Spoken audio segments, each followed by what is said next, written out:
زمونږ د قرآن کریم په رڼا کې یو درس دی چې د دې موضوع تړاو د قرآن کریم سره هم دی او د رسول الله صلی الله علیه وسلم احادیثو سره هم دی او د اوسني زمانې د فکر او د حاکمیت او د سیاست سره هم دی. موږ په دنیا کې ژوند کوو، زمونږ سره خوا کې ډېر زیات نسلونه دي، تقریبا چې 80 لکه نسلونه دي. په دې 80 لکه نسلونو کې انسان یوازې یو قسم دی ښه. لکه مثال خبرې آسونه دي، ماهیان دي، په ماهیانو کې بیا تقریبا 10 زیات آسان دي. همدغه راز د نور حیوانات دي، خو د 80 لکو نه 14 لکو پورې اوسه پورې معلوم شوي دي، او دا نور چې دی دا لا تر اوسه پورې نه دي معلوم شوي، او اوسه پورې لا ساینسپوهان لګیا دي په دې کې کار کوي. په دې کې ډېر عجیب حیوانات دي چې الله تعالی پیدا کړي دي. داسې حیوانات هم شته دی چې په 10 کالو کې یو ځل خوراک کوي. د اولمس په نامه باندې چربخې په څېر باندې یو حشره ده، 10 کالو کې یو ځل خوراک کوي ژوندی. یا داسې نهنګان یو ډېر مختلف حیوانات دي. بیا د ځینو حیواناتو په خپلو کې سره یو سیستم، یو نظام معلوم وي. لکه مثال د شاتو مچۍ دی، د شاتو مچیو نظام معلوم دی. بکسونه یې، هغه بکسونو کې چې دی په سلګونو مچۍ وي، بیا زرګونو مچۍ وي، بیا په دې کې یوه ملکه وي، بیا هغه ملکه چې دی په پیره داران یې ودرولي دي بکس ته، صندوق ته. بله مچۍ چې داخليږي د صندوق ته چې هغه د بل کور یا مثال پاکه نه وي یا مسله پکې، نو هغه بیا هغه مچۍ منع کوي او دغسې یو نظام دوی خپل جاري ساتلی دی. یو مچۍ په ټول عمر کې 1 کیلو قاشوغه شات کوي، 1 قاشوغه شات کوي. 1 کیلو شاتو دپاره چې دی 680 مچۍ چې دی 15,000 کیلومتره سفر کوي، او بیا دوی کولی شي چې 1 کیلو شات تولید کړي. دا تفصیل زه په دې خاطر وایم چې یو ربط، یو نظام، یو سیستم دا په حیواناتو کې هم شته دی، او د حیواناتو ډېر اقسام دي. ځینې حیواناتو کې شته او ځینو کې نشته دی. انسان د دې ټولو نه اعلی دی. انسان اشرف المخلوقات دی، او هغه چې دی په ټولو حیواناتو کې د ټولو حیواناتو نه ممتاز دی، عقل لري، فکر لري. نو په دې خاطر باندې د انسانانو دا سیستم، دا نظام، دا د اولې ورځې نه چې راپیل شوی دی، د انسانانو حکومت، سیاست، دې څیزونو ته اړتیا ده. لکه زه تاسې سره اوس تعامل کومه، تاسې د نورو سره تعامل کوئ، تجارتونه کوئ، دغه کوئ، نو تاسې خامخا محکمې ته هم اړتیا لرئ، یو امن ته هم اړتیا لرئ، او بقا ته اړتیا لرئ چې خپلو کې سره معاملات وکړلی شئ. که مشکلات هم راشي هغه خپلو کې سره حل کړئ.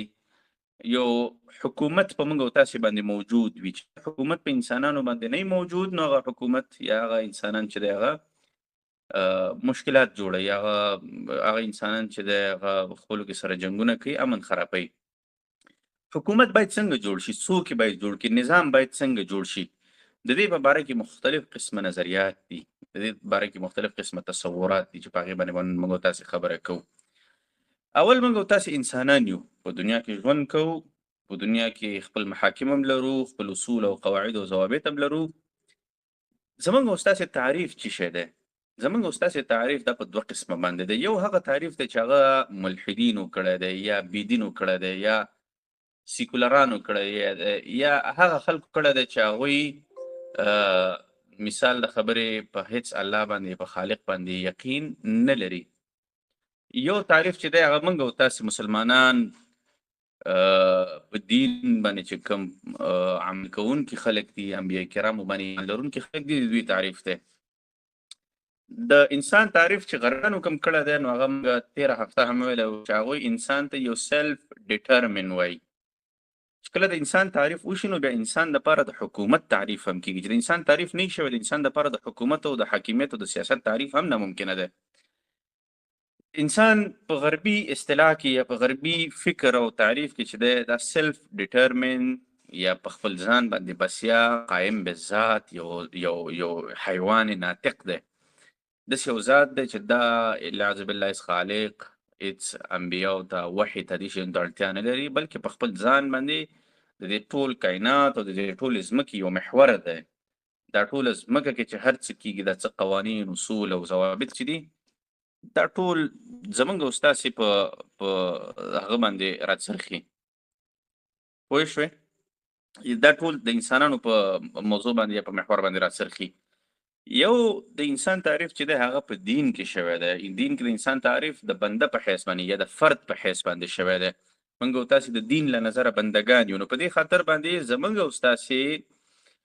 او ستاسې هغه چې کوم سیاسي نظام به هم وي، زموږ او ستاسې ټولنیز اجتماعي نظامونه چې کوم دي، هغه ټول به په دین باندې ولاړ وي. د دې ټولو اساس به دین وي. پخوا وختونو کې حکومتونه څنګه وو؟ پخوا وختونو کې به شاهي حکومتونه وو. مثال د خبرې یوه نظریه ده چې را پخوا وختونو کې به داسې قبیله وه، یوه قبیله وه، د هغې به یو سردار و، هغه قبیله کې به چې دی خپل یو طبیب و، سردار به چې څه حکم کو خلکو به هغه منل. بیا چونکې انسانان زیات شول، قبایل غټ شول، نو قبایلو د حکومتونو شکل خپل کړ. بیا انسانان چې دی د حکومتونو په شکل کې به اوسېدل، نو هغې دپاره خامخا وزیران هم پکار وي، هغې دپاره والیان پکار وي، د هغې دپاره بیا ډېر ډاکټران پکار وي، ډېر انجینران پکار وي، نو هغه موضوع وسعت اخلي، غټیږي. موږ او تاسې مسلمانان چې کله حکومت ترازو یا سیاست ترازو، نو موږ او تاسې وایو چې زموږ او ستاسې د قوانینو خو اوس مهمه خبره دا ده چې کله حکومتونه غټ شول، په دې کې بیا سردارانو د بادشاهانو شکل خپل کړ او دیکتاتوران پکې ځینې راغلل، یا هغه به چې مړ شو زوی به باچا شو، هغه به چې مړ شو بیا به زوی باچا شو، همداسې پرله پسې توګه باندې د هغوی به وزیرانو، د هغوی به سیسټم. نو دغه خلک به دا قانون څنګه جوړوي؟ یو اجتماع ده، یو ملک دی یا یو هیواد دی، هلته قانونو ته اړتیا ده، مقننه ورته وایي، یا قانون ورته وایي. د جوړولو دپاره به کوم میکانیزم په لار باندې چې کله ستا قانون نه وي، نو ته به سبا یو کار کې، آیا دا کار به ستا په خوښه باندې یا یو باچا په خوښه باندې؟ که چېرته یو کار د باچا په خوښه باندې، نو ټوله قضیه به باچا ته ورځي. ولې د باچا په خوښه باندې؟ دا هم یو سوال دی. نو په دې خاطر باندې اوس وختونو کې چې کله د سټیټ تصور راغی یا د ریاستونو تصور راغی، نو دا خبر ورسره رامنځته شوه چې باید قانون جوړ شي، یو اساسي قانون چې نه حکومت یا هغه نظام یا هغه تګلاره هغه ډېر وخت دوام نشي موندلی، پرمختګ نشي کولی، ځکه خامخا محاکمو ته اړتیا ده، د خلکو مسایل او مشکلات او لاندې حل کېږي، دې ټولو څیزونو ته اړتیا وي. نو دې دپاره یو اسلامي نظام دی چې هغې خپل قانون جوړونې یو ترتیب، یو میکانیزم خپل لري. یو د سیکولر غربي نظامونه دي. پخوا وختونو کې په اروپا کې ځینې قوانین موجود د پخوا راهیسې، لکه په برطانیه کې میګنا کارټا چې کوم قوانین دي، یا د میګنا کارټا نه د سیزر یا د سیسرو چې ورته وایي د قیصر قوانین دي. پخوا وختونو کې دا ځینې قوانین موجود وو، خو هغه داسې لایحې عمل غوندې به یو څو لایحې دي، بس هغه دومره اوچت قوانین نه دي. اوس وختونو کې غربي قوانین که موږ او تاسې وګورو یا اسلامي، نو دا د دې تعداد لکونو ته رسیږي، او په لکونو باندې چې کومې قضیې حل شوي دي، د هغې نه بیا یو نچوړ یو قانون وي. اسلام کې د قانون جوړونې طریقې کار یا دا څه شی دی، دا به د څه شي نه اخیستلی کېږي؟ دا به د الله تعالی د کتاب نه، د الله تعالی د قوانینو نه، د الله تعالی د فرامینو نه، چې الله تعالی څه فرمایلي دي، څه قوانین د الله تعالی دي، د هغې نه به اخیستلی کېږي. بیا چې کله د رسول الله صلی الله علیه وسلم احادیث موږ او تاسې وګورو، نو ځینې قوانین داسې دي چې په هغې کې تشریح شوې ده.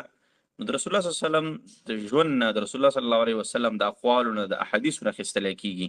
په همدې ترتیب باندې بیا سلف الصالحین او اسلامي فقه دا ټول په همدې یو نظم باندې، یو اصول باندې روان دي، لکه څنګه چې الله تعالی په قرآن کریم کې وایي که نه، چې الا له الخلق والامر، چې دا خلق تخلیق شوی دی، پیدا کول هم د الله تعالی له لورې شوي دي. الله تعالی دا ټول مخلوقات او د انسانان پیدا کړي دي، او حاکمیت هم د الله تعالی دی. په همدغه ترتیب باندې یو بل ځای کې الله تعالی وایي که نه، چې ان الحکم الا لله، د پرېکړو کولو، د فیصلو کولو ټول واک د چا په لاس کې دی؟ د الله تعالی په لاس کې دی.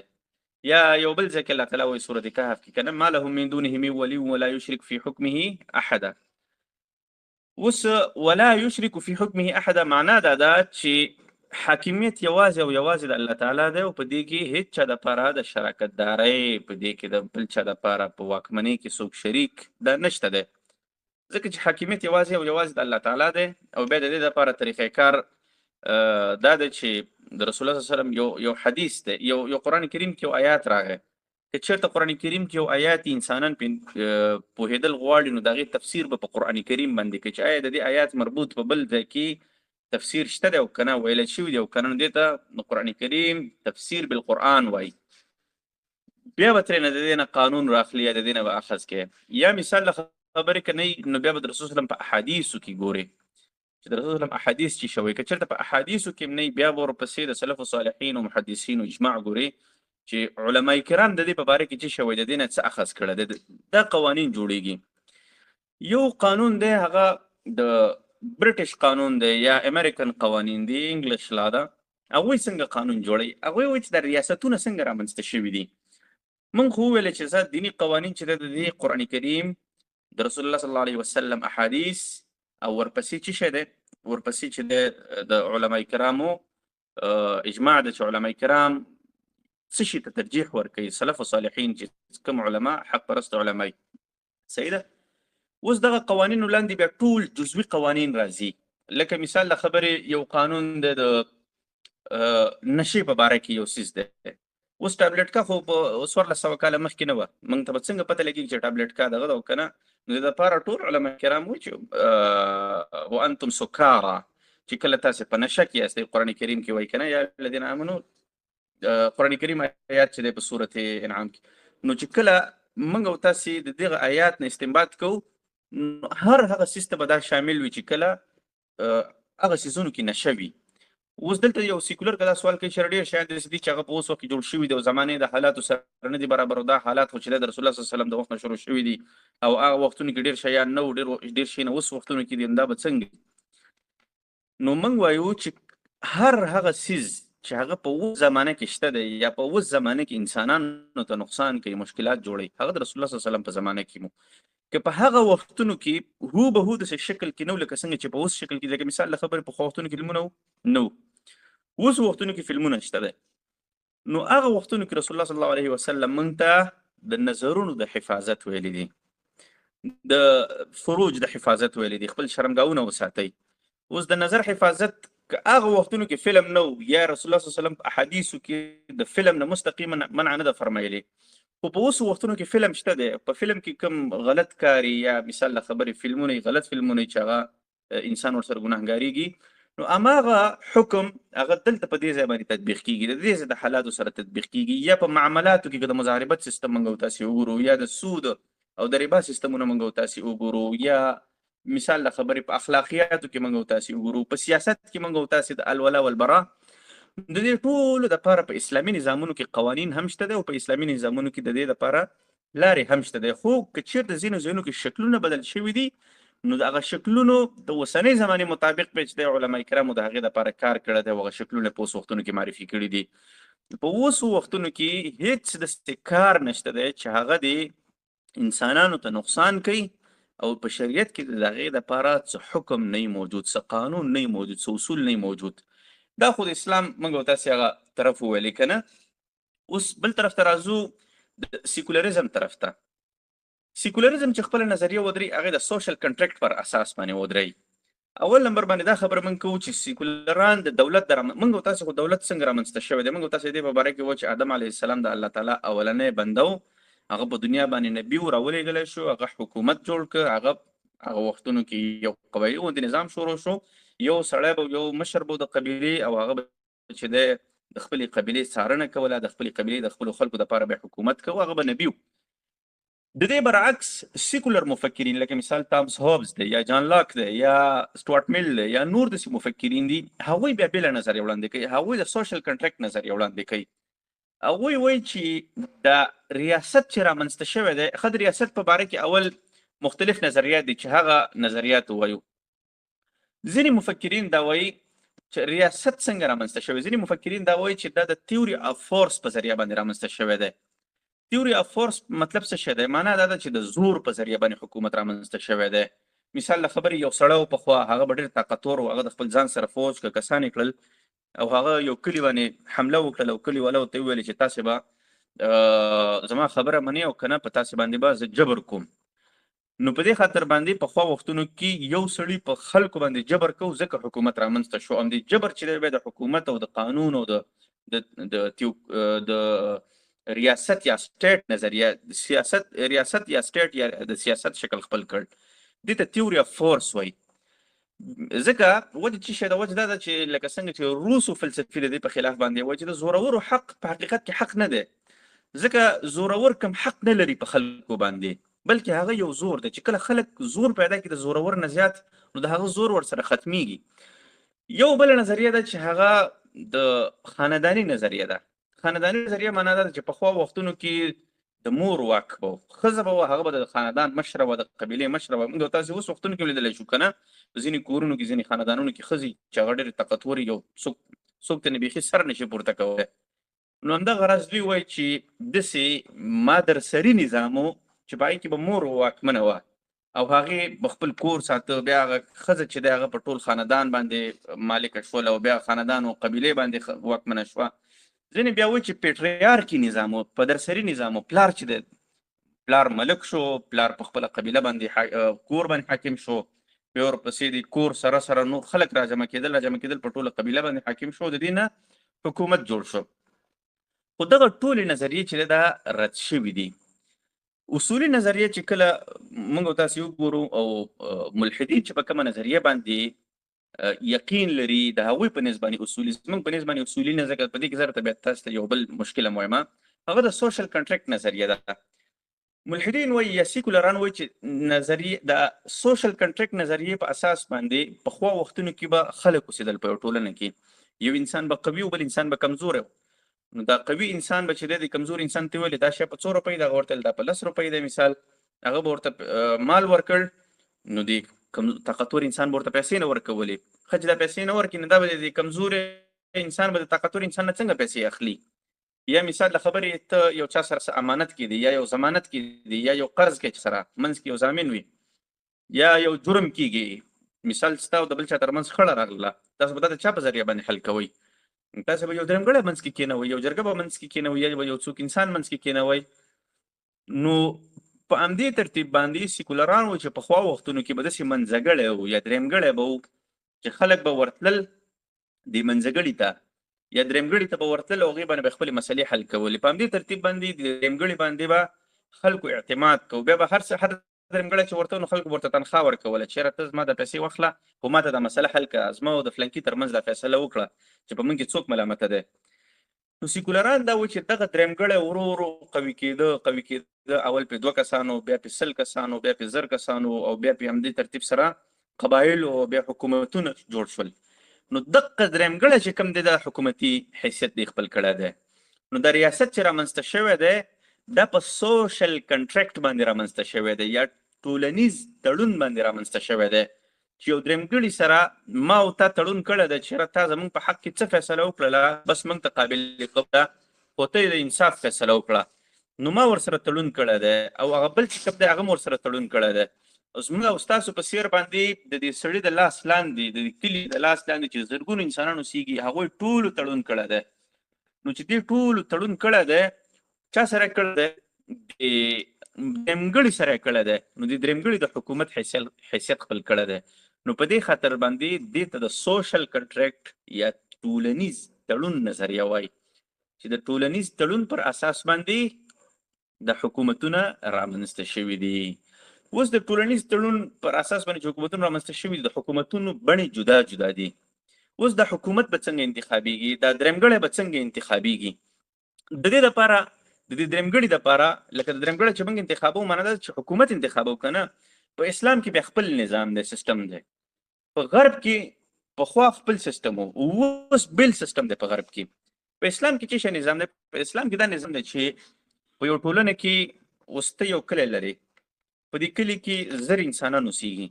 په دې 1000 انسانانو کې 100 دانې داسې دي چې هغه هوښیار هم دي، پوه هم دي، قابل هم دي، تکړه هم دي.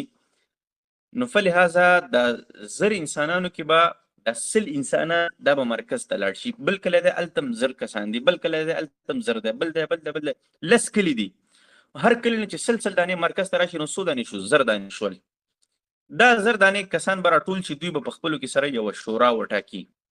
هغه شورا ته به اهل الحل والعقد وایي چې دوی به دا شورا ټاکي.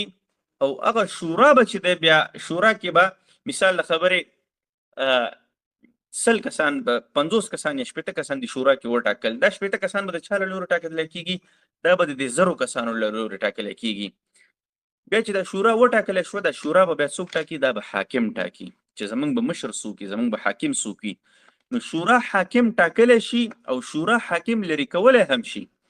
نه یوازې دا چې شورا حاکم لري کولی شي، بلکې په حاکم باندې خپل قوانین به مني چې کوم ښه ده. شورا به خپل مخې ته قرآن کې دي، رسول الله وسلم احادیث به کې دي چې ګوره موږ خو دا فیصله حاکم ته وړاندې کوو یا دا کار په حاکم باندې کوو چې دا د قرآن کریم سره برابر دی او که نه.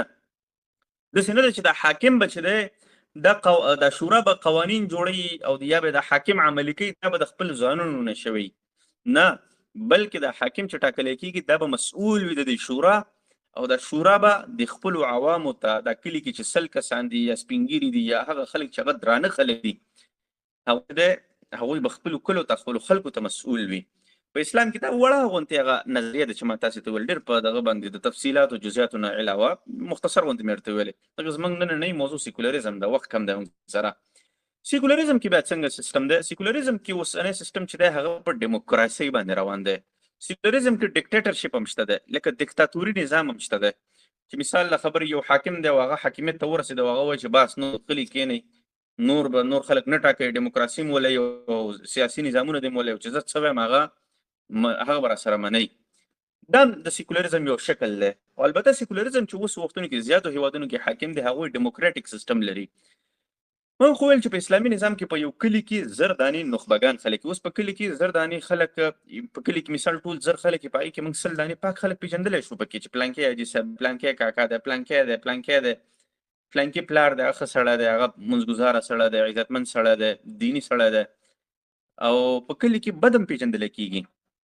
نو په دې خاطر باندې دا د ښو او بدو انتخاب دا په اسلامي نظام کې دا مهم دی. البته په غربي سیستم کې به چې د غربي سیستم کې دا دی چې اوس په کلي کې 1000 کسان دي، 1000 واړه حق لري، ازادي لري، دا 1000 واړه چې انتخابات او رای واچي. اوس مشکل په کوم ځای کې دی؟ مشکل په دې ځای کې دی چې دا 1000 واړه دا خپل ازادي لري او که د دوی ازادي جوړه شوې ده. لکه مثال له خبرې دا 1000 واړه دی او دا ته په امریکا کې دی 1000 واړو ته پرواز ونیسو د امریکا ته ولېږي، امریکا کې دوی ژوند کول شروع کړل، په امریکا کې دوی اوسېږي، یو کال پس دوی راغلل بیرته افغانستان ته. د دې 1000 واړه اشخاصو رایه، اخلاق، د دوی ژوند طرز دا به هماغسې وي لکه څنګه چې په کومه ورځ دوی لیږلی کېدل په افغانستان کې، او که نه دا به بدله شوي. طبیعي خبر ده چې بدله شوي وي، ځکه د انسانانو ازادي بدلېږي د حالاتو سره، د وخت سره ستا چویسز، ستا اختیارات، ستا خوښې، ستا چې څه دې خوښېږي او څه دې بدې شي، دغه ورځ تر بله بدلېږي، د حالاتو مطابق بدلېږي. لکه مثال د خبرې زه اوس په هندوستان کې ژوند کول شروع کړم، نن که زه په افغانستان کې اوسېږم نو زما به د خوښې خواړه چې دی هغه به نسبتا هغه وي چې ترخه نه وي، لکه مثال پولاو، روش او دا او سیخ کباب او فلانکې او ډنګری. خو چې کله زه هندوستان ته لاړ شم هلته 15 کاله 10 کاله تېر کړم، زما خوښه، زما چویس بدلېږي، نو زما خوښه به څه شی؟ زما خوښه به ترخه خواړه، لکه د هغوی چې کوم ترخه خواړه د هندوستان به یا د هغوی په شان لباسونه یا د هغوی په شان شکلونه، نو زه نشم پاتې کېدلی په خپل هغه خوښې او په خپل چویس باندې، زما د ټولنې سره زما دغه بدلېږي. په دې خاطر باندې په ډیموکراسي کې د انسانانو خوښه چینج کېږي، بدلېږي. خوښه اوس څنګه چینج کېږي؟ دا د میډیا په ذریعه باندې بدلېږي. اوس مثال له خبرې ته په کابل کې همدا نن ته په کابل کې رایې واچوه، سره د دې چې اسلامي حکومت اسلامي نظام دی، خو 20 کاله د خلکو د خوښه د پریارټیز چې ورته وایي په انګلیش کې، د ترجیحات بدل شول. که ته نن یو انتخاباتو ته یو داسې سړی ودرې چې هغه وایي چېرې حجاب دی ضروري نه وي، لازمي نه وي، او بل سړی ودرې چې حجاب دی لازمي، یو سړی وایي چې حجاب دی لازمي نه وي او بل سړی وایي چې حجاب دی لازمي، نو تاسې په الله باندې یقین وکړئ چې دا کوم سړی وایي چې حجاب دی لازمي نه وي او د هر چا د خپله خوښه، دغه سړی به ګټي. وجه چې شی ده، وجه دا ده چې د کابل والا یا زموږ او ستاسې د وطن د افغانستان د خلکو په خوښې بدلېدلو باندې کار شوی دی. هر سړی ازادي غواړي. ته چا سره خبره وکړه حجاب په خلاف باندې ورته مظاهرې راووتې، خلک راووتل چې او دا خو قفس دی، دا دی، دا دی، 1000 قسمه خبرې درته وکړلې. نو هغه خلک چې هغوی په کابل کې اوسېږي، هغوی کې به زیاتره خلک دا نظریه وړاندې کړي چې ازادي د هر چا خپله، او یا هغه خلک چې هغه د مثال له خبرې په اروپا کې ژوند کړي هغه به هم دې نظریې ته ترجیح ورکوي. ډېر کم خلک به داسې چې هغه وایي چې نه حجاب دې لازم کړلی شي، حجاب ضروري دی، حجاب زموږ او ستاسې د حیا د ساتنې دپاره، زموږ او ستاسې د عفت د ساتنې دپاره لازمي دی. نو زما د خبرې مقصود دا دی چې پریارټیز بدلیږي، ترجیحات بدلیږي، دا خوښې نه ده، دا بدلیږي. یو سړی که څونه غیرتي خو هغه په یو داسې هېواد کې واوسېږي چې هلته مثال د خبرې غیرت څه معنا نه لري. لکه مثال اروپا ده، زموږ استاد یو زیږه پښتون لاړ اروپا ته، هلته اوسېدل شروع کړل. دا پښتون به کېدی شي تر مرګه پورې ډېر غیرتي، خو د را روان نسل به غیرتي نه وي. هغه ته بالکل دا شي عام ښکاره کېږي چې د سړک په غاړه باندې د یو بوای فرینډ او ګرل فرینډ رواني، هغه ته به دا قانون په ده باندې دا قانون بیا وزني دی، مشکلات به ورته جوړوي. دا قانون بیا نه خوښېږي چې بوای فرینډ او ګرل فرینډ دې منع شي. وجه چې شي د وجه دا چې د هغه را روان نسل دا چې کوم نوی نسل هلته پیدا شوی دی، د هغه ترجیحات، د هغه پریارټیز، د هغه دغه بدل دي. نو په دې خاطر باندې په ډیموکراسۍ کې که چیرته عوام وي، د عوامو حاکمیتي، خو آیا د عوام هم په خپل اختیار باندې دی او که نه د دوی خوښې، د دوی ازادي، د دوی انتخابونه بدلیدلی شي. یو سړی دی هغه ډېر حیاداره سړی دی، دکتور دی، پویه سړی دی، ډېر زما ملک دپاره ډېر ښه قوانین جوړوي، صادقه دی، ډېر حد نه زیات صادقه دی، تهجد هم کوي. هغه قلاره کېناست، هغه راغی انتخاباتو ته او هغه چې دی ودرېده. یو بل سړی دی هغه ډېر بې حیا، غاصب، غل، قمارباز، رشوتخور، فحاش انسان دی او هغه سره لکونو ډالر دي او هغه د لکونو ډالر په اشتهار باندې ولګول په هیواد کې، په مختلفو ځایونو کې، په ټیک ټاکونو باندې او خلکو ته ویل چې بس زما په باره کې توصیفونه کوئ. کمپاینران یې ونیول، لکونو کمپاینران یې ونیول، لکونو ډالر یې په هغوی باندې مصرف کړل. نو انتخابات به څوک ګټي؟ طبیعي خبر ده چې انتخابات به دغه سړی ګټي چې دا چا کمپاین کړی ده، ځکه چې دغه سړی کولی شي چې د خلکو خوښه، د خلکو چویس، د خلکو ترجیحات جوړ کړي د خپل ځان دپاره. او هغه ایماندار او پاک او صفا انسان چې دی هغه به انتخابات څه شی کوي؟ هغه به انتخابات بیلي، ځکه چې هغه سره د خوښې جوړولو ډېر امکانات نشته دی. نو په دې خاطر باندې په ډیموکراټیک هیوادونو کې، په ډیموکراسۍ کې که په یو هیواد کې زر کلي دي، هر کلي کې زر کسان دي، نو هغه زر واړه دا حق لري چې دوی لاړ شي یو خپل یو نماینده وټاکي. اوس په دې نماینده کې باید کم شرایط موجود وي. نماینده کې باید دا شرط موجود وي چې هغه 12 صنف نه مکتب ویلی یا د لیسانس کړی، ضروري نه ده چې هغه د پاک سړی ښه سړی دی. بل د پکې دا شرط موجود دی چې هغه د قانوني دوسیه ونې لري، که هغه د هر څونه دوکهبازي خو چې هغه په رشوت باندې قانوني دوسیه ختمه کړي، هېڅ خبره نشته دی، دا انتخابات ته ودرېدلی شي. اوس مثال له خبرې د مختلفو ولایتونو خلکو انتخابات ته ولاړو، ځینو پکې متن نشو ویلی، ځینې پکې فاسد وو، پارلمان کې به جنګونه او د یو بل سره مشکلات، دا ټول په کوم اساس باندې ودرېدلي وو؟ دوی ټولو خپلې دوسیې ختمې کړې وې، یا که کومو خلکو دوسیې جوړې کړې وې تللي ولته رشوتونه ورکړي وو.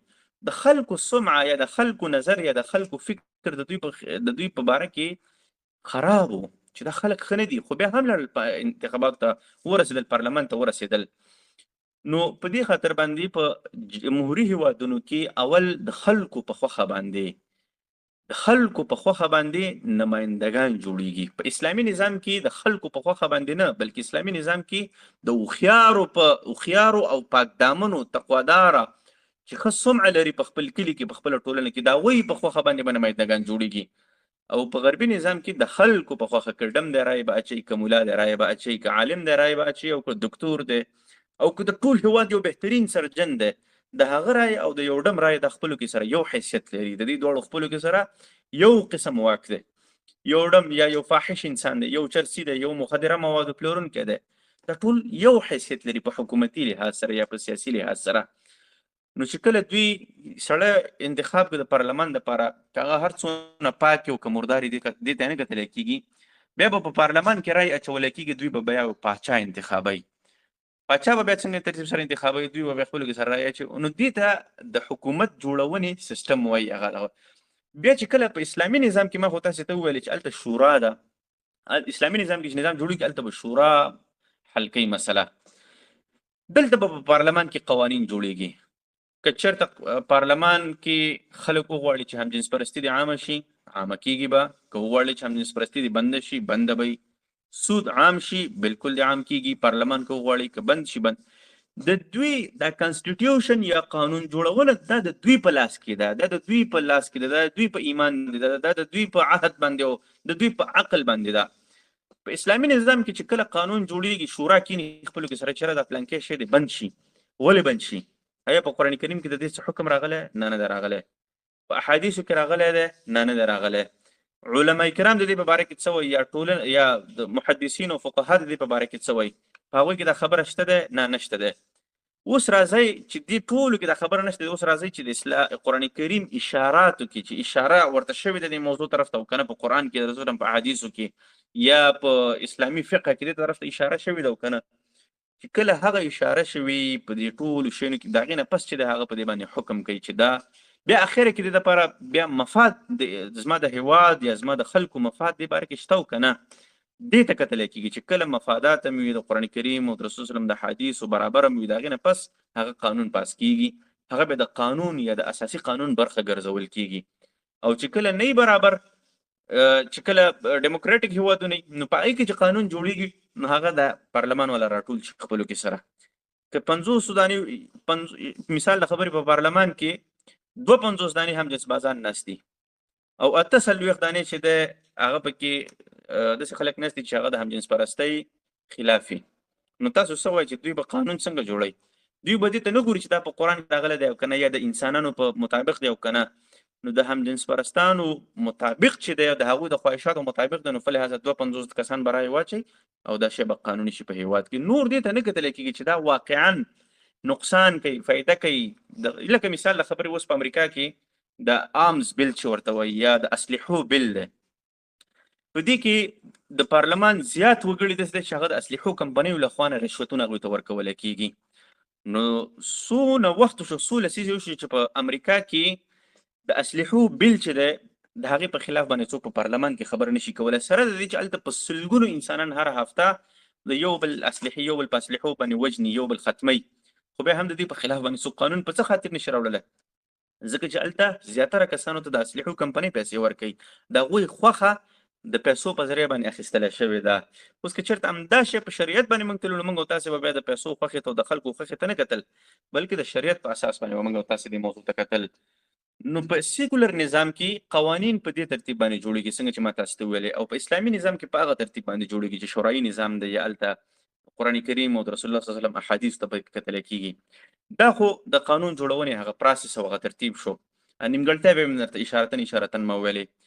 اوس راځو ځینې مشهورو اعتراضاتو ته چې شاید تاسې مو اورېدلي، موږ هم اورېدلي، نورو خلکو هم اورېدلي دي چې سیکولران یې کوي او هغوی د اسلامي نظام په باره کې کوي. اول نمبر باندې دوی اعتراض یا د دوی نیوکه دا ده، دوی وایي چې یاره سیکولر نظام کې د هر چا خپل خپل مذهب دی. مثال د خبرې هندو پکې اوسېږي، کافر پکې اوسېږي، سیک دی پکې، یا مثال د خبرې داسې یو بل داسې نظریه والا ده چې هغه اسلامي نظریه نه لري، غیر اسلامي نظریه لري، او همدغه راز مسلمانان هم پکې اوسېږي. نو که چېرته حاکمیت د مسلمانانو سره اسلامي قوانین جوړېږي یا اسلامي نظام جوړېږي، نو په دې کې به د سیکانو حق واخیستلی شي، هندوانو حق به واخیستلی شي، هغوی به پکې محکوم وي. او چې کله سیکولر نظام وي نو په هغې کې چونکې د نظام مذهب نشته دی، نو په دې خاطر باندې هغه به ټول د نظام به ټول چې دی د ټولو مشترک وي.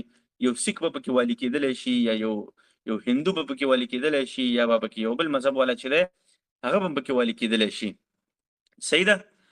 اوس دغه نظریه چې دی په دې اساس باندې سیکولران وایي که چېرته حکومت یا حاکمیت یوازې مسلمانانو ته په لاس باندې ورغی، نو هغوی به څنګه چلو کړي؟ هغوی به چې دی د ټولو نورو مذاهبو والاو په خلاف باندې به قوانین جوړ کړي، ټول مذاهب والاو به تنګۍ په عذابۍ به.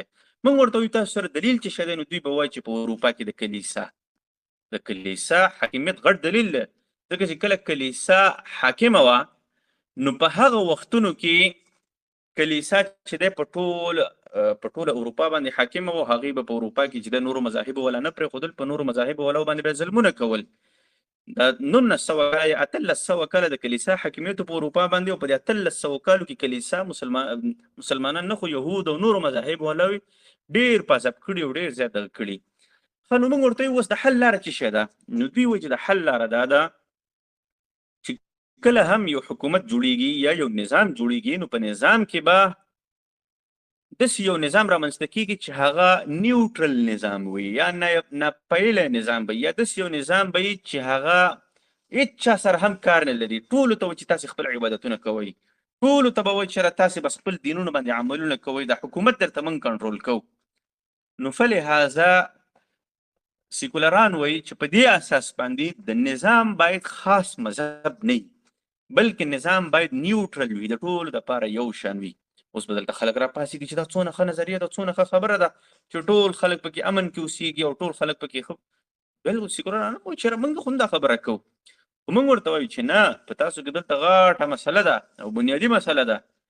هغه دا ده چې سیکولر نظام دا په خپله نیوټرل نه وي، ناپیله نظام نه وي، منځګړی نظام نه وي، بلکې لکه څنګه چې اسلامي نظام د اسلام دپاره په هیواد کې کار کوي، اسلامي چاپیریال جوړوي، اسلامي سیستم جوړوي، او یو هندو نظام په چاپیریال کې هندو نظام جوړوي، هندو سیستم جوړوي او خلک هغې ته رابلي، خلک په هغې کې داخلي.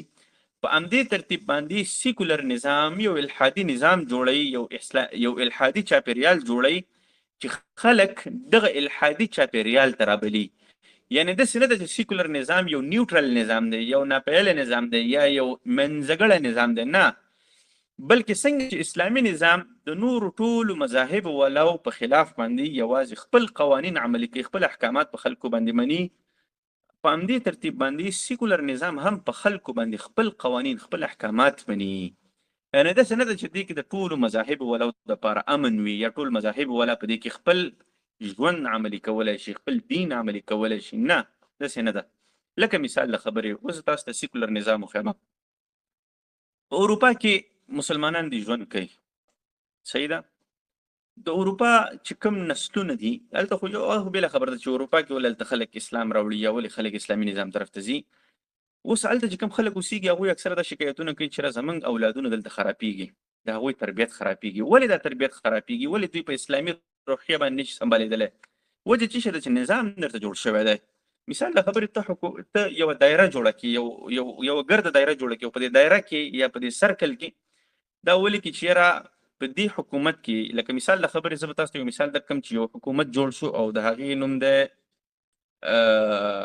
کربوړستان، یا بل داسې یو نوم دی، یو بل نوم دی، لکه مثال یا پاکستان راواخله، یو ملک دی پاکستان مثال. په دې کې موږ یو دایره جوړه کړله، یو حکومت هم جوړ کړه. په دې دایره کې موږ دا راوستل چې دلته به هم جنس پرستي هم عاموي، شراب څښل هم عامي، په دې کې چې دی هندو هم عامي، په دې کې به مسلمان هم عامي، چې هر څوک هر مذهب باندې عمل کوي هغه به کې عامي. د حکومت څه نظام نشته دی او دغه کارونه دي دا به پکې جایز دي. را روانو وختونو ته دا اوس چې کوم خلک پکې اوسېږي، کېدای شي دا خلک چې دی دا ښي، کېدای شي دا خلک چې دی شراب ته لاس وانهچوي یا هم جنس پرستي ته لاس وانهچوي. خو چونکې د دې شیانو اجازت خو یې ورکړه که نه، د دې هغه دایره خو یې وسیعه کړه، دایره خو یې ورته ورکړه که نه، نو چې کله د دوی را روان نسل راځي نو هغوی به وایي چې راسه دا شی چې داسې نه جایز دی، حکومت ورباندې څه نه وایي، راشه ته نن وڅکه، نن یې وڅکي، سبا چې دی دغه کي، سبا یې بیا ځان لاس دې نه ونیسي، بل ورځ بیا څه کي، بل ورځ بیا څه کي. په همدې ترتیب باندې دا ټولنه ورځ تر بله په دغه چوکاټونو کې راضی کېږي، دا کوم چوکاټ چې ورته حکومت برابر کړی دی. نو په دې خاطر باندې که اوسني خلک پکې ښه اوسېږي، خو روان خلک به د سیکولر نظام لاندې څه شي، هغه به بدعملیو ته، هغوی به چې د تکالیفو ته، هغوی به د اسلام خلاف کارونو ته، غیر شرعي کارونو ته سر ورښکاره کوي، غیر شرعي کارونو طرف ته به ورځي. تر دې ځایه پورې تاسې پوه شوئ. نو په همدې خاطر باندې موږ وایو چې سیکولر نظام یو نیوټرل نظام نه دی، بلکې سیکولر نظام د ټولو مذاهبو دښمن نظام دی. هر مذهب والا چې په سیکولر نظام کې ژوند کوي، د هر مذهب والا هغه مذهب ته پکې نقصان رسېږي، که مسلمانان دي، که عیسایان دي، که دغه دي. اوس تاسې هلته عیسایان وګورئ، 10% عیسایان هم هغوی خپل عبادتونه نه کوي، کلیسا ته نه ځي، بلکې ټول خلک یې اکثر الحاد طرف ته روان دي هلته اروپا کې. وجه چې شه ده، وجه دا ده چې هلته نظام ورته داسې جوړ شوی دی. نو سیکولر نظام چې دی هغه داسې نه ده چې د ټولو مذاهبو دپاره دوست نظام یا د ټولو مذاهبو سره مرسته کوونکی نظام یا ټولو مذاهبو منونکی نظام، نه، بلکې سیکولر نظام چې دی د ټولو مذاهبو مخالف نظام وي، یا ټول مذاهب چې دی په هغه نظام کې متاثره کېږي. لکه مثال د خبرې نقیب العطاس دې خبرې ته اشاره کړې ده چې هغه یو ملیشیایي لیکوال ډېر پوهه سړی دی او هغه په دې باندې ډېر زیات کار کړی دی په سیکولریزم باندې. یو بل اعتراض به دوی وړاندې کوي چې په اسلامي نظام کې چونکې مسلمانان دي، د مسلمانانو په منځ کې اسلامي نظام دی، نو فلهذا دغه اسلامي نظام چې شو، دوی به د نورو مذاهبو والاو سره یا نورو خلکو سره، ډلو ټپلو سره به د دوی په منځ کې مناظرې راځي. او سیکولر نظام څوک مناظرو ته دې شیانو ته نه پرېږدي، ځکه چې نظام مخالف دی د ټولو په امن کې اوسېږي سره. موږ وایو چې نه، چې کله یو نظام سیکولر شي نو هلته د مناظرې رامنځته کېږي. لکه مثال ته یو سړی، تا یو ډله ځان ته جوړه کړه، دلته د بیټک کې چې دا ځان ته د موبایل کېښوده، ځان ته د یو بېله ډله جوړه کړه، بل سړی دی هغه هلته بل ځای کې ځان ته ډله جوړه کړله. اوس دا نظام تا سره کار نه لري. ته وجر چې ته څه کې کوي هغه چې څه کوي کوي زما د مذهب سره کار نشته، زما په سیکولر اساساتو باندې قانون جوړونه ده، که ته څه کوي او هغه څه کوي په دې دواړو کې زما کار نشته دی. نو دغه دواړه به یو بل پسې لګیا شي، خبرې به کوي، یو به چې ته غلطي بل به چې ته غلطي، یو به ته غلطي بل به ته غلطي. نو د دې دواړو په خپلو کې سره مناظره راځي، د دې دواړو خپلو کې سره جنګونه راځي. دلته حکومت حیثیت نه ورکوي نظام ته، یا دین ته حیثیت نه ورکوي. چې کله حکومت دین ته حیثیت ورنه کړ نو د دین به بې حیثیته شي، په دې باندې به مناظرې شروع شي، په دې کې به د خلکو لانجې شروع شي، د خلکو مخالفتونه به په دې باندې شروع شي. او چې کله اسلامي نظام وي وایي به چې دغه رایه ده د ټول، دا د قرآن کریم رایه ده یا د رسول صلی الله علیه وسلم د احادیثو دغه نظریه ده.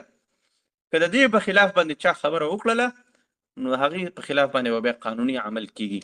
نو چې کله د دې په خلاف باندې څوک عمل کوي له ډاره به خلک عمل نشي کولی، د دې په خلاف باندې به څوک له ډاره ځان ته ډله نشي خلاصولی، ځان ته به یو تنظیم نشي جوړولی. چې ځان ته ډله او تنظیم نشي جوړولی نو څه شی به نو په اسلامي نظام کې یا په اسلامي هیواد کې به چې ټول په یوه نظریه باندې یا یوه مفکوره باندې خلک وي. په دې کې چې کومې غلطیانې راځي هغه غلطیانې به خلک د قرآن کریم د رسول صلی الله علیه وسلم د احادیثو په طریق باندې حل کوي. یو بله نظریه چې سیکولران یې وړاندې کوي هغه دا ده چې یاره سیکولر نظام دا د اروپا په څیر باندې پرمختګ موږ او تاسو ته راوړي. لکه کله چې په اروپا کې پرمختګ راغی، په اروپا کې سیکولر نظام راغی، کلیسا ختمه شوله، نو اروپا پرمختګ شروع کړ. موږ وایو چې دا نظریه غلطه نظریه ده. پرمختګ او نه پرمختګ دا چې د نظامونو پورې تړلی نه دی چې دا سیکولر نظام دی یا دا اسلامي نظام دی.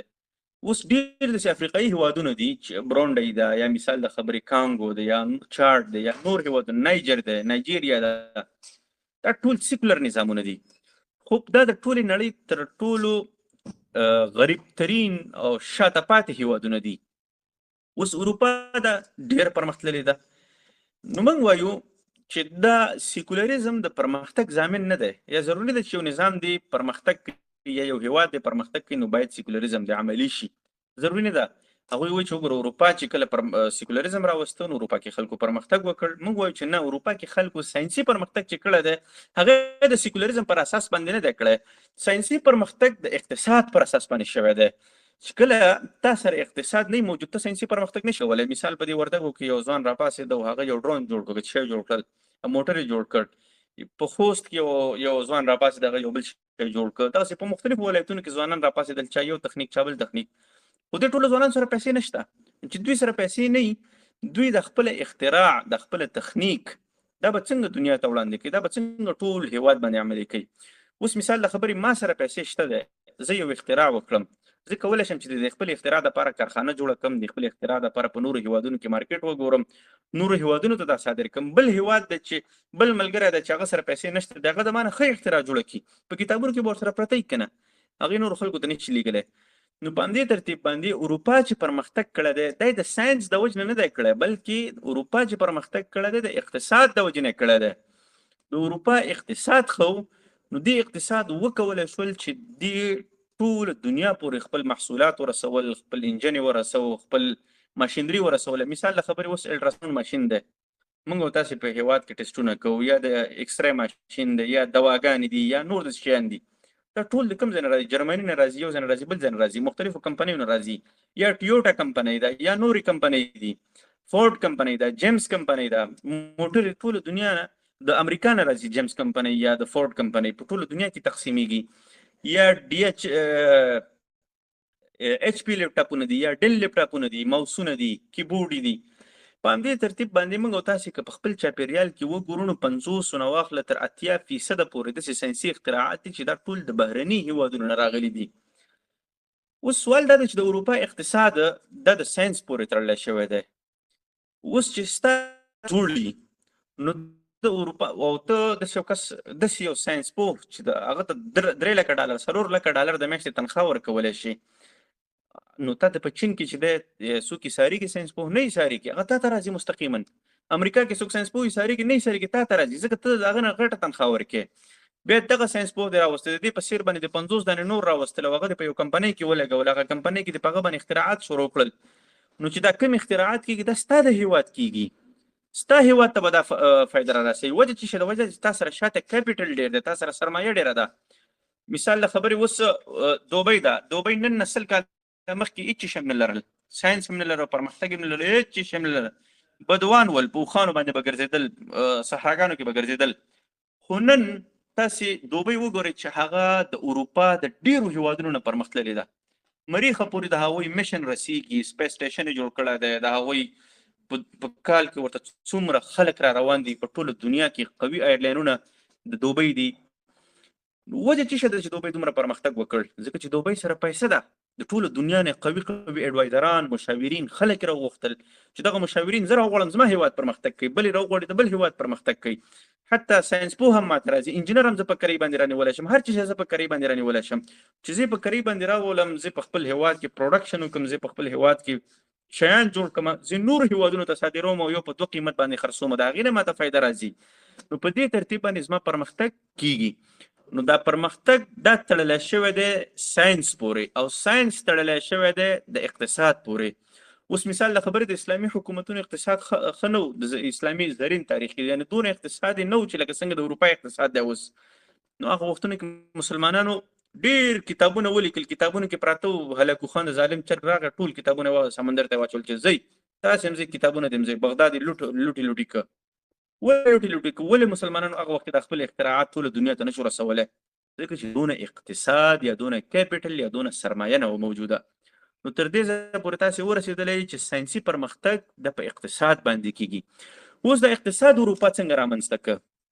د دې دپاره اوس مختلف نظریات دي. د دې دپاره تر ټولو مهم او مشهوره نظریه چې ده هغه د اکمولیشن اف کیپیټل ده. اکمولیشن اف کیپیټل څه ته وایي؟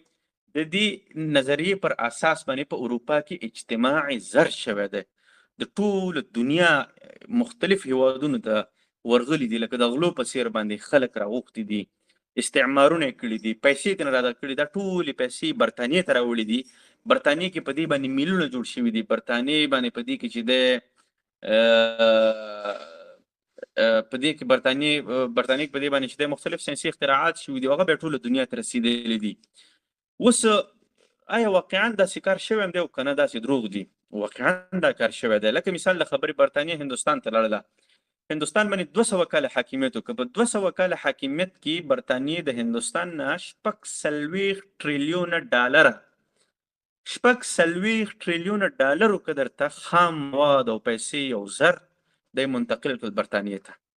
په 200 کاله وخت کې 46 ټریلیونه ډالره چې د افغانستان 46 زره میلیارده ډالره، د افغانستان اوسنۍ بودیجه ټول 2-3 میلیارده ډالره ده، او دوی 46 زره میلیارده ډالره چې برټانیه یو وړوکی هیواد دی هغې چې د خپل ځای ته منتقل کړل خپل ځان. دا یوازې د هندوستان نه، نور ملکونه چې هغوی کوم فتح کړي دي یا نورو ملکونو نه چې هغوی کومې پیسې وړي دي هغه خو بیله ده.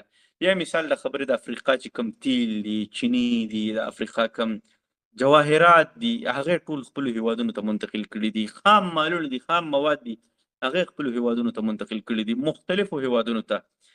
بیا همدا وجه ده چې په اروپا کې زیات ساینسي پرمختګ او اولنی ساینسي پرمختګ دا په برټانیه کې راغلی دی. برټانیه کې چې کله ساینسي پرمختګ راغی د نورو هیوادونو نه، لکه باوم په نوم باندې یو لیکوال دی، باوم، ایریک باوم، هغه دا خبره کوي، وایي چې د فرانسې مزدوران به راتلل د برټانیې په کمپنیو کې به یې کار کوو، برټانویانو به ورته ځای نه ورکوو، ځکه ډارېدل چې هسې نه زموږ دا ماشینونه وګوري او داسې اختراعات هغوی هم وکړي. یعنې هغوی د ساینس په پرمختګ باندې یا د ساینس نورو هیوادونو ته په منتقل کولو باندې هم بندیز لګولی و. په همدې ترتیب باندې زموږ او ستاسې هیوادونو ته که غرب کوم تعلیم راوړي، کوم سبق راوړي، دا هغه سبق نه چې دا هیوادونه په خپلو خپو باندې ودرېږي دوی پرمختللي شي. تر اوسه پورې تقریبا د ټوله دنیا 196 هیوادونه مستعمره شوي دي، خو تر اوسه پورې یو هیواد هم نشته دی چې هغوی د برټانیې په تعلیم باندې یا د برټانیې په ساینسي پرمختګونو باندې دی خپل هیواد ته پرمختګ ورکړی. موږ او تاسې ته چې دا کوم علم، دا کومه پوهه، دا کوم طب کې، په انجینري کې یا په دغه کې دا څه را رسېږي، دا بیا ډېر وروسته پاتې خبرې دي. اصل ټکنالوژي، اصل څیز هغه د هغوی سره دی، هغه د غرب سره دی، هغه چاته نه ورکړي.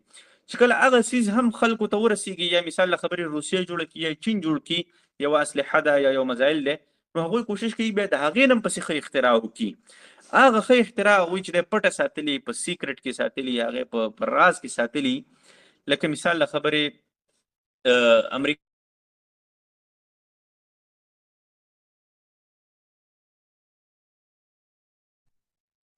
زما اواز درځي؟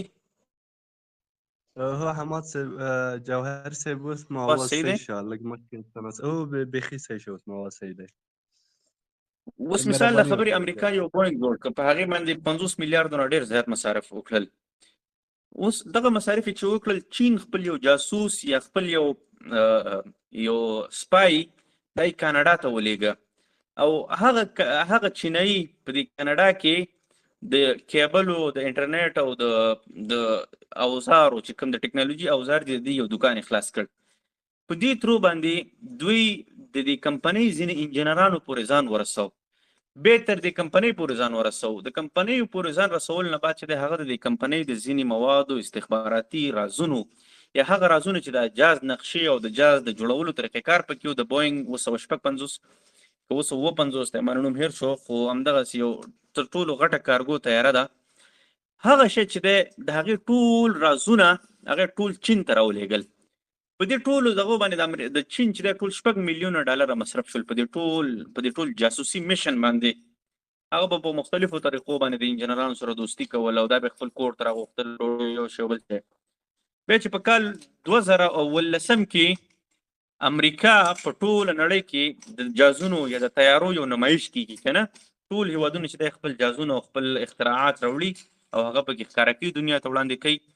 نو امریکا چې کله د خپل د غټه طیاره ودروله، نو یو څو ساعته پس ورپسې چین هم خپله طیاره راوستله، هوبهو د هغې طیارې په شان باندې چې 90% د هغې په څېر وه، هېڅ فرق یې خپلو کې سره نه کېده، راوسته د چین د طیارې په خوا کې ودروله. نو د ټول دنیا د سترګې حیرانه شوې، د غوږونه د ټولو دنیا ودرېدل چې دا کومه لوبه کړې ده. امریکا په هغه څیز باندې د 50 میلیارډ ډالرو نه زیات مصرف کړی چې هغه اختراع ته ځان ورسوي. چین په هغه شی په 6 میلیونه ډالر باندې که 8 میلیونه ډالر باندې هغه جاسوسي په ذریعه باندې هغه شی په خپل هیواد کې جوړ کړ. نو اوس که څوک دا وایي چې اروپایان ډېر هوښیار دي او ډېر تعلیم یافته دي او ډېر دا دی او ډېر دا دی او ډېر دا دی او هغوی په ټوله دنیا کې ښه ټکنالوژي، نو بیا چین ولې دغه شی چې دی جوړوی شو؟ چین ولې بیا دا شی جوړو؟ وجه دا ده چې چین سره یوازې او یوازې دغه علم ورسره که ټول چین پرمختګ وکړي او که ونه کړي، خو چین سره د دې سیز خاص سیز نقشه وه. نو په دې خاطر باندې په اروپا کې کومې نقشې جوړېږي، کوم اختراعات کېږي، کوم څه کېږي، دا د هغوی د اقتصاد په وجه باندې کېږي چې اقتصاد زما او ستا د هېواد ښه شي. ما ته هم د چین نه د بل ځای نه ساینسپوه راغوښتلی شو، لکه څنګه چې زما او ستا په هېواد کې نن تکړه تکړه انجینران دي، تکړه ساینسپوهان دي، فزیک پوهان دي، دا ټول د هېواد د بهر وځي د امریکا په پوهنتونونو کې سبقونه او درسونه ورکوي. هلته چې د اختراعات کوي، هلته قسمه قسمه کارونه کوي. یو افغانی ده چې زه پیژنم، هغه د امریکا په ټیلی کمیونیکیشن کې کار کوي او هغوی دپاره داسې اختراعات کړي چې میلیونونو ډالر د ده خپله سرمایه ده، او د افغانی په خټه باندې افغان پښتون، او هغه چیز دپاره کار کوي؟ د امریکا دپاره کار کوي او هلته په ادارو کې کار کوي. وجه چې د امریکا ولې هغه سړی ځان سره ساتلی دی، ولې پرې دونه مصارف کوي؟ ځکه چې د امریکا هلته فایده ده، امریکا خپل استفاده کوي د هغې نه. نو که چېرته زما ستا د هېواد اقتصاد ښه وی، نو نن انجینر زما ستا هېواد ته راته، نن بهرنۍ کمپنۍ زما ستا هېواد ته راتللې، زما ستا په هېواد کې پرمختګ کوو، زما ستا په هېواد کې کار کوو. نو په دې خاطر باندې اروپا چې کله پرمختګ کړی دی، په اروپا کې صرف 3 هېوادونو پرمختګ ډېر کړی دی، چې هغې کې برطانیه ده، په هغې کې فرانس دی، په هغې کې جرمني ده. نو هغوی دغسې د ټوله دنیا په مرۍ باندې پښه ایښې ده. د هغې نه پس چې د هغوی اختراعات کړي دي، د هغوی ساینس پرمختګ کړی دی، هغه ساینس چې دی بیا په ټوله دنیا کې په خلکو باندې د زور او د جبر دپاره هم استعمال کړی دی، د ښو شیانو دپاره هم استعمال کړی دی. خو دا یې په موږ باندې احسان نه دی کړی، ځکه نن ایفون په خپل هېواد کې اخلمه، دا د ایفون کمپنۍ په ما باندې احسان نه کوي، ځکه زه ایفون والا ته پیسې ورکوم، ایفون والا د ما نه پیسې اخلي، هغې د پیسو دپاره جوړ کړی، د ښېګړې دپاره نه دی جوړ کړی. اروپا چې کوم پرمختګ کړی په دې خاطر نه دی کړی چې انسانیت ته خیر ورسوي، بلکې اروپا پرمختګ د دې دپاره کړی دی چې هغه زما نه پیسې ترلاسه کړي، زما د جیب نه پیسې. ځینې خلک وایي که نه جره ته د ساینس مخالف یا ته د اروپا مخالف یې، د اروپایانو دا موبایل دې په جیب کې ولې اچولی دی؟ نو اروپایانو ما ته په خیرات کې راکړی دی یا مې د اروپایانو غلامي کړې ده؟ اروپا زما پیسو ته محتاج، د ما نه پیسې اخیستې دي. دغسې په دې ټوله دنیا کې هر سړی یو بل ته محتاج دی. اروپایي کمپنۍ ما ته محتاج ده، ما نه پیسې اخیستې دي. زه چې د اروپایي کمپنیو ته محتاج یم، ما د هغې نه موبایل اخیستی دی، یو سیستم ماته وښایي، یو ټکنالوژي ماته وښایي چې اروپا دې اخر موږ او تاسې پورې را رسولي او هغې دې په هغې کې سرمایه‌دارانه فایده نه لري، هغې دې په دې کې چې دی مفادات نه لري. یوه کمپنۍ یو ټکنالوژي تاسې ماته وښایي. زموږ او ستاسې دا موبایلونه چې کوم د افغانستان دا کوم د تلویزیوني سیستم دی یا د موبایلونو سیستم دی، د سټلایټ سیستم دی، دا افغانستان ته په کرا باندې ورکړی شوی. د دې کرا د افغانستان نه اخیستلی کېږي. دا تلو نیوز او نور چې کوم دي دوی د خپل سټلایټ کرا ورکوي یا د اتصالات یا د نور دي. دغه سټلایټ چې امریکایانو جوړ کړی دی زما د فایدې دپاره نه دی جوړ کړی. چېرې ته ودرېږه والله چې په افغانستان کې یو سړی ناست دی او د هغه نوم دی حاجي ګل خان او زه د ګل خان ته یا د حاجي ته فایده رسومه، نه، بلکې هغوی چې اختراع کړې ده د خپلې منافع دپاره یې کړې ده، خپلې سرمایه‌دارانه نظام دپاره یې کړې ده. او ما چې کله دغه شي اخیستی ما د خپل مفاد دپاره اخیستی دی، نو په ما باندې نه د هغوی احسان شته نه زما احسان په هغوی باندې شته. زموږ د دواړو په یو بل باندې احسانات نشته دی. نو په دې خاطر باندې دا پیغور یو لغوه پیغور دی. که اروپا دا شی نه جوړ کړی، چین جوړ کړی دی، که چین نه جوړ کړی کوم بل هېواد به جوړ کړی، که یو چا نه جوړ کړی نو زه پکې څوک یم چې زه دا شی استعمالوم. نو په دې خاطر باندې اروپا چې پرمختګ کړی دی نو په دې کې ساینس هم شامل دی، په دې کې غلاګانې هم شاملې دي، په دې کې ګڼکپۍ شاملې دي، په دې کې قتلونه شامل دي، استعمارونه شامل دي، اشغال شامل دی، اختلاق شامل دی، په دې کې د ټولو دنیا په مرۍ باندې پښه کېښودل شامل دي. نو په دې خاطر باندې اروپا د سیکولریزم د وجې نه پرمختګ نه دی کړی، بلکې اروپا چې پرمختګ کړی دی د دغه فکټورونو د وجې نه پرمختګ کړی دی. اوس مثال له خبرې د سعودي اقتصاد ښه دی یا د دوبۍ اقتصاد ښه دی یا د نورو هیوادونو مسلمان هیوادونو چې دي چې د کومو اقتصاد ښه دی هغوی په خپلو هیوادونو کې ډېر پرمختګ کړی دی، چې د کومو اقتصادونو خراب دي هغوی په خپلو هیوادونو کې کم پرمختګ کړی دی. نو دا د سیکولریزم کمال نه دی چې سیکولریزم د پرمختګ یوازینۍ لاره دی، د پرمختګ ضامن دی. زما خیال یو ساعت پوره شو، داسې نور اعتراضات هم د سیکولرانو لرو، خو خیر اوس به پوښتنې راواخلو چې د کومو خلکو پوښتنې دې ته به لږ زیات وخت ورکړو او پوښتنې به کوشش وکړو چې جواب کړو.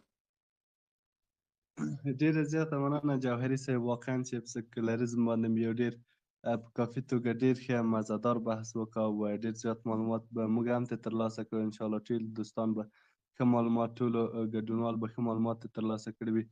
خدای دې تاسو عمر ډېر کړه او په علم او ژوند کې ملا برکتونه چې همداسې د موږ پښتنې ټولنې ته لا خدمتونه وکړي. نو ډېره زیاته مننه. ورځو د ځینو ملګرو پوښتنې چې د هر چا سره چې هر څونه پوښتنې سختې پوښتنې یا داسې پوښتنې چې هغې په ذهن کې تشویش جوړ کړی، د الحاد اړوند دي، د نورو افکارو اړوند دي، هر چا سره چې هر قسمه پوښتنې راواچوئ که ما سره جواب او علم را سره خو جواب به درکړم، که نو را سره بس زه به هم ستاسې په څېر معذوره یم. نو پوښتنې ته مکمل فری اوپن اجازت دی. ښه، ډېره زیاته مننه جوهري صاحب، حتما به انشاءالله وخت ورکړو. نو تاسو خوښه ده چې ملګرو ته د پوښتنې کولو وخت ورکړو؟ نو مثال له خبرې قدیر تنویر په نوم باندې ملګری دی، محترم ورو تاسو اول لاسیجي کړی دی، ما ته خو دلته اول ښکاره کېږي. له سپیکر ستاسې خلاص شو. قدیر تنویر ورور، سلامونه او نیکې هیلې د ګروپ ټولو غړو ته په دې هیله ستاسو ټول روغ او جوړ اوسئ. او دومره خبر ده چې الحمدلله زه ډېر خوشحاله سوم له تاسې نه چې تاسې ډېره ښه وړاندوینه وکړله، ډېر ښه معلومات مو شیر کړه، ډېر زیات له ما سره نه وو او ډېر ښه کلیر مو وویلې، ډېر زیات خوشحاله سوم. قدیر تنویر یم د کابل ولایت نه په افغانستان کې. یو مهمه خبر پوښتنه د ما دغه ده جناب مولوي صاحب، تاسو ډیره ښه عامه ذهنیت سازي کوئ که نه، او راتلونکي داعیانو ته هم ډېر یعنې ضرورت ډېر ده چې تاسو غوندې کسان جوړ سي. داسې فرد د موږ او تاسې په کورو کې ډېر زیات ضرورت ده. نو که د دې نظام څوک دلته یي د ما په نظر باندې چې زیات وخت ډېر خلک را جلب کړي او دا شی ضروري غوندې سي لکه د مکتب او مدرسې غوندې، ځکه چې دا تر کور ورسېږي. د پیتاوي مجلسونه همدارنګه په کور کې غیبتونه د حسابونه به خلاص سي. تاسې وختي یو خبره وکړه چې دلته په افغانستان کې کوم مکتب ده یا مثلا ذهنیت سازي زیاته ده، فکر مو کړی اواز ستاسو صحیح نه راځي، د ټولو ته سم نه ورځي او که نه زما انټرنیټ کې مشکل ده، اواز مو بند کېږي. لږ به ورور هم ځای ته تغییر ورکړه انشاءالله چې اواز به یې ښه شي. ما انټرنیټ مو ستونزه نه لري، خو نه فکرم چې څنګه اواز صحیح نه دی. اوس صحیح سو؟ وای فای ده اوس صحیح شو، اوس ګزاره وکړه. ښه ډېره ښه ده. تاسې وختي ما پوښتنه په ذهن کې پاتې ولا چې د موږ د افغانستان د خلکو خو زیات نه ښیم، خصوصا د کابل به وښیو چې د ایجاب او د بې ایجابي په باره کې چې بې ایجابي ته به زیات خلک ترجیح ورکړي او ایجاب ته به زیات ورنه کړي. یعنې ایجابي بې ایجابي ایجاب راشي په منځ کې د کابل په شمول په ډېرو ولایتو او په ډېرو هیوادو کې کېدای شي بې ایجابي ته ډېر هغه ورکړي.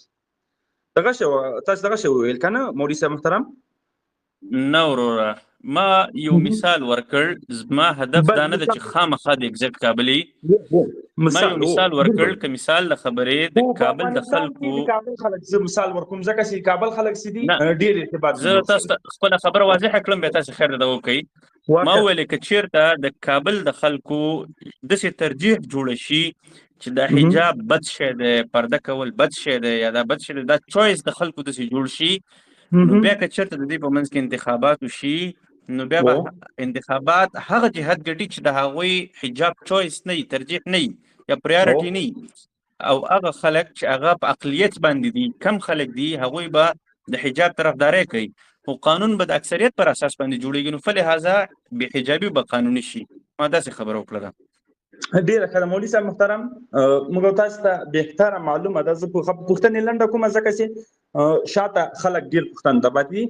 د تا په نظر فکر چې اوله څنګه جوړ سي هغه ټول عمر هماغسې جوړېږي، سمه ده؟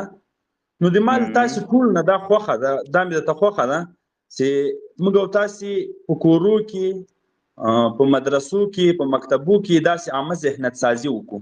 ګورئ خو فکر د بې ایجابي طرف ته ډېر مثال یو ځای کې زه ځوان کوم چې هغلته ټول سیکولران یي که نه، تا وختي ویلي چې خو زه نه سم آینده نسل مې دغه شی کېږي که نه.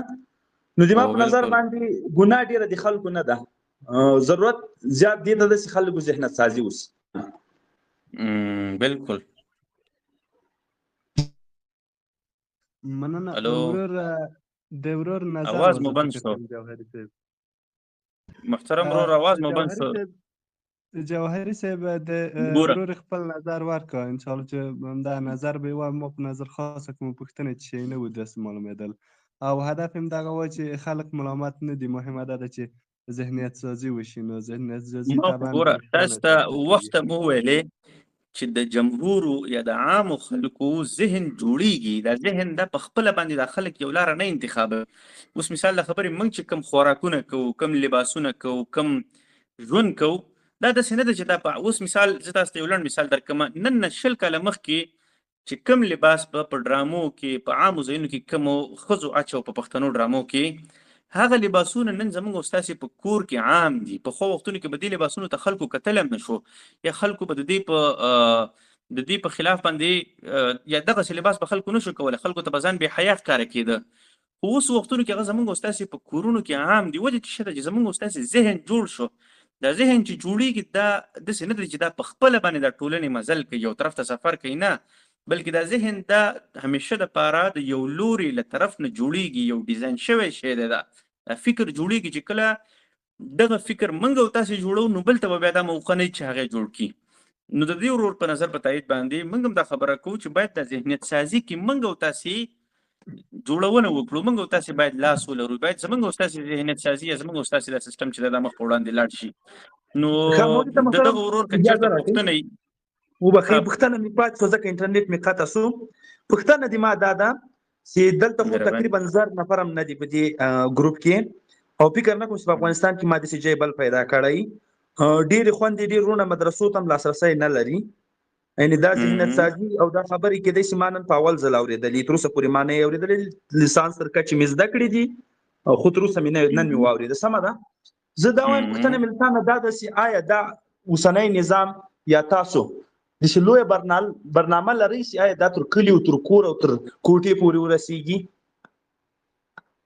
ګوره زه تاسو ته یو خبره وکړم.